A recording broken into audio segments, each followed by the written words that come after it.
The police are patiently following several leads.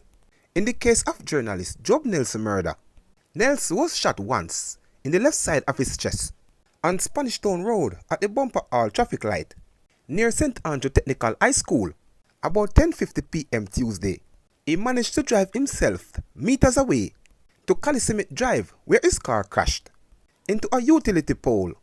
A passerby rushed Nelson to the hospital, but he succumbed to the injury.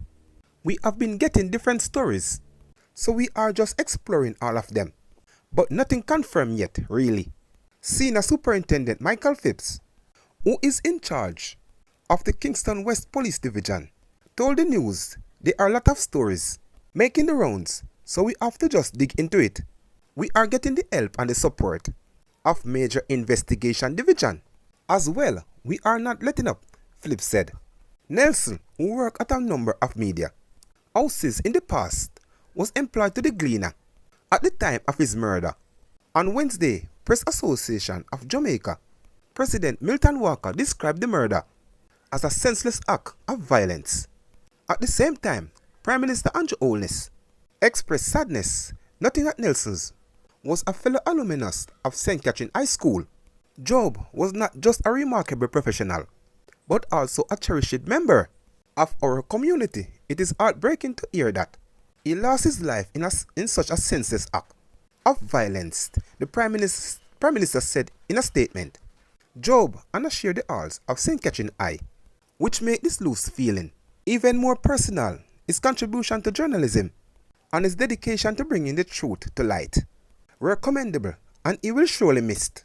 Holness added and extended condolence to Nelson's family, friends and colleagues during this incredibly difficult time. He also appealed to anyone with information to come forward and assist in the investigation. The opposition People's National Party (PNP) also reacted to Nelson's murder and described him as a cherished member of the media community who went the extra mile to pursue it of truth. His unwavering commitment to journalists and his courageous efforts have left an indelible mark on our nation. His dedication, diligence, and reliability were evidenced in his significant contribution across the Gleaner and Star publication, as well as various other media outlets over his 35 years. On Friday, the Media Association Jamaica described Nelson killing as another brazen and senseless criminal act, and our citizens which have become commonplace in this country. The MAJ said Jamaica has lost a dedicated journalist whose passion was dedicated and informed. It's also noted that his murder has left a family grieving the loss of a loved one. We urge the authorities to swiftly investigate and bring to justice the perpetrator of this terrible crime, the MAJ said, and call on the country leaders to be more steadfast in devising and implementing adequate measures to restore peace in our communities. On Sunday, the latest police statistic available on the Jamaica Constable Force JCF website for the period of January to May 1, 2024 shows a 56% drop in murder to 371 across the island, 19 police divisions when compared to the same period last year when there were 427 murders. 6 divisions reflected an increase in murder. In the corresponding period, Trelawney recorded 9 murders compared to 5 last year. St. Ann, 25 murders compared to 24 in 2023. Portland recorded 5 of 2 more than last year. St. Elizabeth increased by 6 compared to 8 murders last year. St. Andrew Central increased by 9 from 14 murders. St. Andrew South increased by 1 murder up to 32 in the same period last year.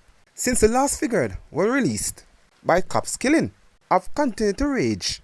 10 by observed count, including that of Nelson.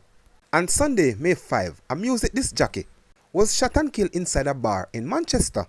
A 27-year-old man reportedly lured to the Studio One Boulevard area in St. Andrew, where he was shot dead on May 8.